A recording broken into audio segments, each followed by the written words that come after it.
Good afternoon. I'm Tim Barber. I'm one of the public information officers for the United States Capitol Police.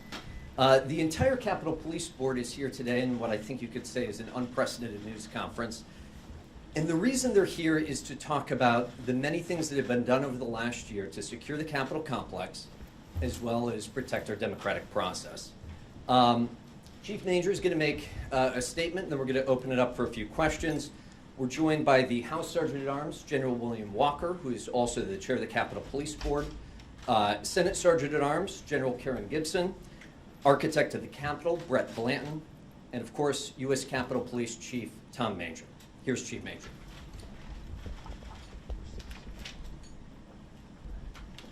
Thank you, Tim. Good afternoon, everybody. Thank you for being here. The United States Capitol Police as an organization is stronger and better prepared to carry out its mission today than it was before January 6th of last year. The department began significant work immediately after the 6th to fix the failures that occurred: intelligence failures, operational planning failures, leadership failures. The one thing that did not fail that day was the courage and resolve of the men and women of the United States Capitol Police. For the past year, our focus has been implementing improvements that would provide our officers with the resources that they need to fulfill their responsibilities safely and effectively.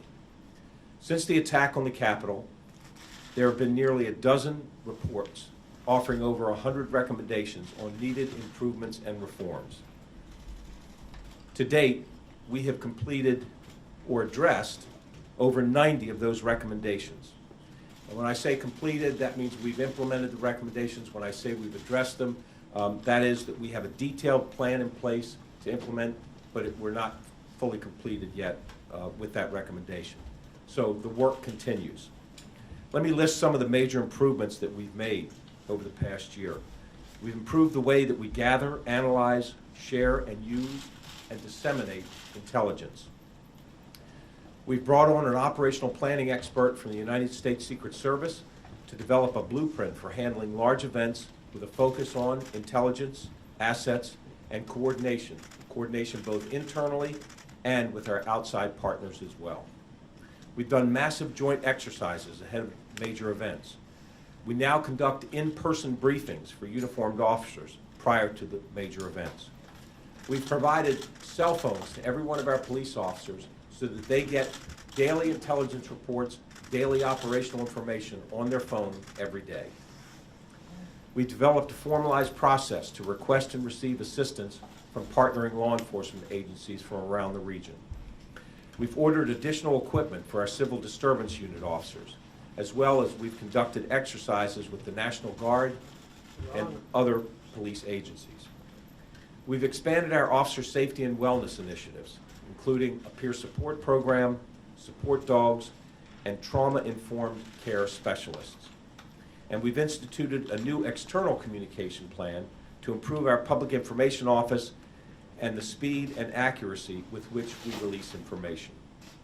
Now, as I conclude, I want to do two things. One, I want to thank the U.S. Congress for the supplemental appropriation and all of the support that they've given the Capitol Police and the Sergeant of Arms Office and the Architect to assist us in completing the recommendations that have come to all of us in terms of how we can enhance the security at this campus. And I want to also thank the Capitol Police Board. While the Architect's been around for a while, both the Sergeant of Arms have been appointed since January 6th. So as a board, we understand the urgency and the importance of ensuring that we fix the things that need to be fixed to make this campus as safe and secure as it can be. And I appreciate all of the support that I've gotten from the Capitol Police Board, and we'll just tell you that we work very well together as a team, and we have a singular mission in mind to improving the safety and security of this campus. So with that, I'm happy to answer any questions that you might have. Yes? Do you have any concerns, I guess, in the short term about Thursday? You know, the short answer to your question is no. We've gotten, we're aware of several events that are planned for Thursday.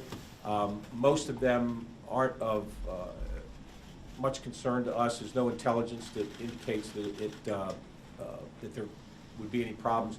There's one event that is occurring, I think, down at the DC jail that we're paying attention to, but again, really nothing that is of great concern to us at this point. Yes? Recently, a House staffer brought a vote down to Capitol Police Security and the Capitol complex. How do officers miss that? Are they facing any disciplinary action, and is that a sign of a larger problem among the department with regard to security? So I'll answer your last question first. I don't think it's a concern of a larger problem because this happens very infrequently. But it should happen never. And it was human error. The good news is that while one officer missed the image, a second officer, once a line of people came through, said, "Hey, can we go back? Can we screen back a couple of images? Because I thought I saw something." And so within, just seconds later, we realized that there was a firearm that had come through come through the X-ray machine, and so we were able to react to that very quickly. But again, this should never happen. It was human error, and the case is under investigation. We're doing an administrative investigation, and we will determine whether the officer needs additional training. If discipline is appropriate, that decision has not been made yet, but that'll come after the results of the investigation. What was the officer doing when he or she was?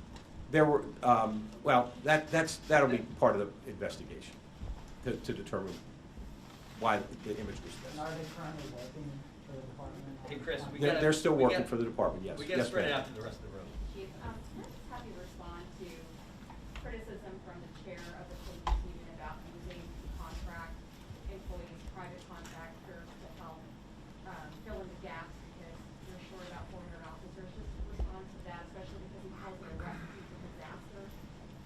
Yeah, I've had a fair number of conversations with the union about this issue, and we understand their concerns, and we're working with them. It's an ongoing discussion. We're working with them, trying to address their concerns. You'll have to ask him about why he said what he said, but we're having conversations that so we're working on their concerns. Chief Major, you spoke to another news outlet about the number of threats to lawmakers over the past year, or in 2021. Can you confirm, the number of threats and how many more that was than in a normal year? And what forms are the threats taking that concern you the most? So we are looking into, and when I'm going to say 9,600 is the number. I don't know that we have a normal year anymore. It was over 8,000 last year, but a couple of years ago it was only 4,000 or 5,000. So the number has been going up steadily each year. And when I say threats, these are their phone calls, their emails, their social media, things that we find on social media. So they come in a number of ways, and in varied ways. Not every one of these so-called threats rises to the level of being a crime. So when we say threats, it's basically a concerning statement that we need to look into. Some of them do rise to the level of a crime. We investigate it as a crime, and there are cases where we make arrests and there's prosecution. Can you give us detail on the ones that concern you the most? The ones that concern us the most are the ones where we have had previous contact with the individual who's making the threat, and we're concerned about their actions. It's going to be more than just an anonymous email or something. Those are the ones that concern us the Yeah, most. we just Yes, have sir. time for a few more questions, so try to keep it to one. I have a question for Mr. Blanton, actually.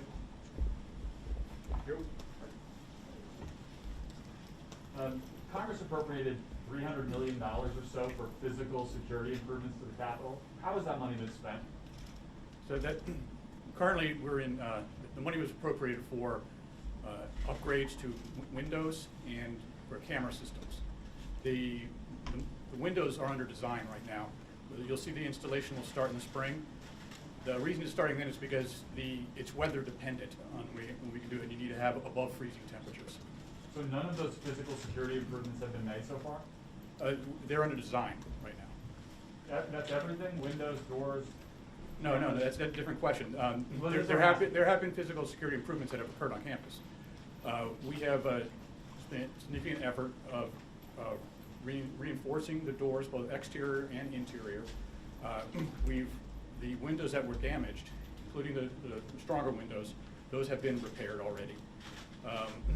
We've upgraded and enhanced the kiosks.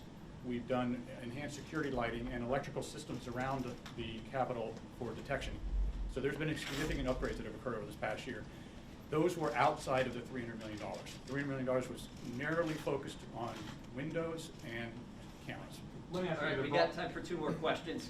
We got to spread that out across the room. Chief, I have a question.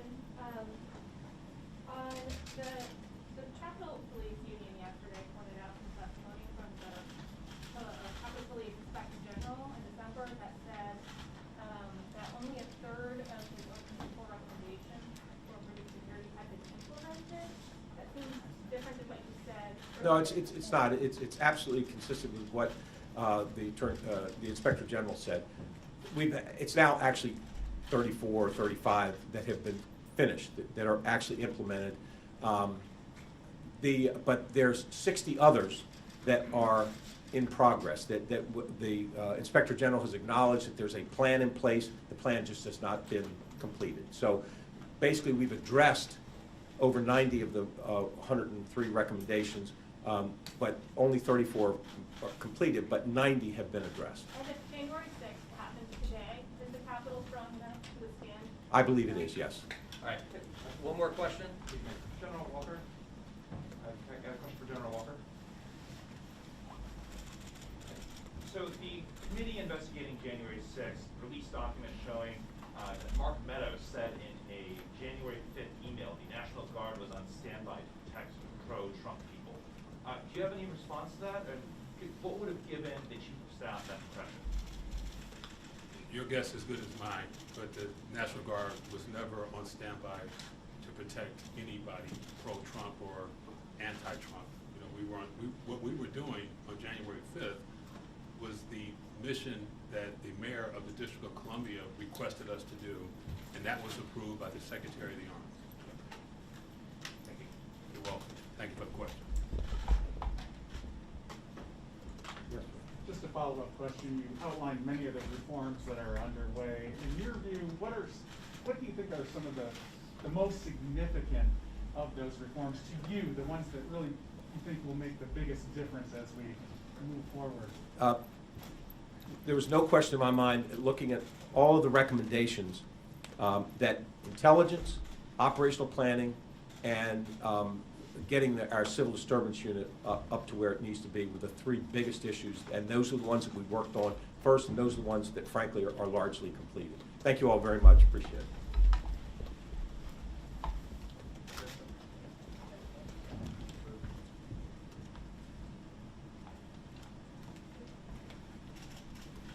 Thank you, everybody. And we don't anticipate doing a press release today with this, but the chief is testifying tomorrow in front of the Rules Committee, so we'll have much more about our improvements then. Thank you. Thank you.